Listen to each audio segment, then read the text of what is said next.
我首推嘅嘢食一定係大和堂菠蘿油啦。當我嗌一個大和堂菠蘿油，嗌一杯凍齋啡襯落去嘅時候，我覺得係幾好。咁一入到去呢一間大和堂參茸藥行咧，發現裡面係好古色古香。咁我就直情諗緊點樣去留翻呢個集體回憶，但係又可以 at the same time 去做呢個咖啡店嘅裝修咧。所以我就毅然去將呢一個建築物去活化成為一個 cafe。我係大和堂嘅負責人 Henry。咁我以前就喺英國讀書啦，跟住翻到嚟香港之後就對香港本地情懷係情有獨鐘。感恩咧有呢個大和堂呢個機會咧，可以俾我可以活化到一個戰前嘅建築物，一個廣州式嘅騎樓建築。而家成為咗大和堂咖啡店。本身自己就好中意九龍城呢一區嘅，覺得佢好有人情味。咁就想喺九龍城區咧就開一間精品咖啡店，就有個空間俾人談天說地啊咁樣。咁喺度揾緊鋪位嘅時候咧，咁啱就見到大和堂參茸藥行，就係一個廣州式嘅騎樓建築，咁就覺得好特別啦。咁一入到去呢一間大和堂參茸藥行咧，發現裡面係好古色古香。咁因為我係想開咖啡店噶嘛，咁我就直情諗緊，喂，其實會唔會有機會喺呢一個環境之下，點樣去留翻呢個集體回憶，但係又可以 at the same time 去做呢個咖啡店嘅裝修咧？咁跟住就開始向呢一個方向去諗。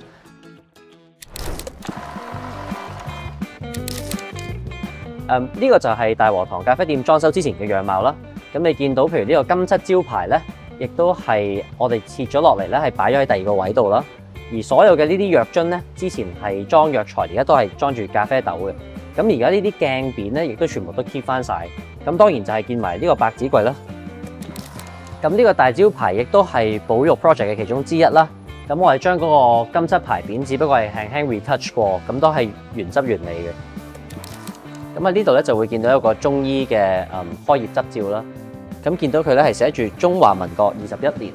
咁我哋推斷翻咧就係1932年，所以我哋就將大和堂1932呢樣嘢就成為咗我哋鋪頭嗰個歷史嘅開始啦。呢個舊鐵閘咧本身咧其實係鋪面嗰度攞嚟拉閘用噶啦。咁但係因為呢個鐵閘實在太舊嘅關係咧，已經用唔到。但係而家咧我哋就攞嚟做裝飾。其實呢張凳咧亦都係 one of 呢度最歷史悠久嘅嘢，亦都非常之有趣嘅喎。聽講咧嗰陣時咧，佢哋咧係會咁樣打開呢個，跟住刨啲中藥，然後呢度下邊咧就可以裝一個器皿咧，去裝翻住刨咗嘅中藥嘅。咁而家我哋就俾啲顧客去坐。當然最值得保育嘅就係呢個白紙櫃啦。咁呢個白紙櫃其實聽業主講，佢細個嘅時候睇到日本打仗啊嗰啲已經有呢個白紙櫃喺度，咁所以呢個係都差唔多100年歷史嘅啦，呢個白紙櫃。咁所以就非常之值得保留。我哋當時咧係揾咗一啲木工嘅專家咧，係將每一個櫃桶咧都要修補翻，因為佢裡面有好多咧可能係蛀咗啲木或者用唔到，咁所以而家其實係一個完全可以有用嘅一個白紙櫃嚟嘅。設計個 menu 嘅過程都難嘅，因為經過好多唔同嘅 trial and error 啦嘅試驗啦，先至做到可能大和堂菠蘿油 instead of 用牛油，我哋用鴨肝、雞蛋仔與雞點樣又鹹又甜咁樣襯出嚟咧，咁都經過好多唔同嘅配搭嘅試驗先至做到出嚟。我首推嘅嘢食一定係大和堂菠蘿油啦，因為首先雖然佢好邪惡，但係其實佢好細嚿。同埋我啲菠蘿包全部都係自己整嘅，個鴨肝咧亦都係用桂花酒去浸咗佢，咁成件事係聽落去都可能係有少少奢侈嘅，比起一般嘅菠蘿油。當我嗌一個大和堂菠蘿油，嗌一杯凍齋啡襯落去嘅時候，我覺得係幾好。我諗大和堂最難過嘅係疫症後嘅經濟一般啦，咁但係都托賴，亦都幸好係而家都生存到嘅。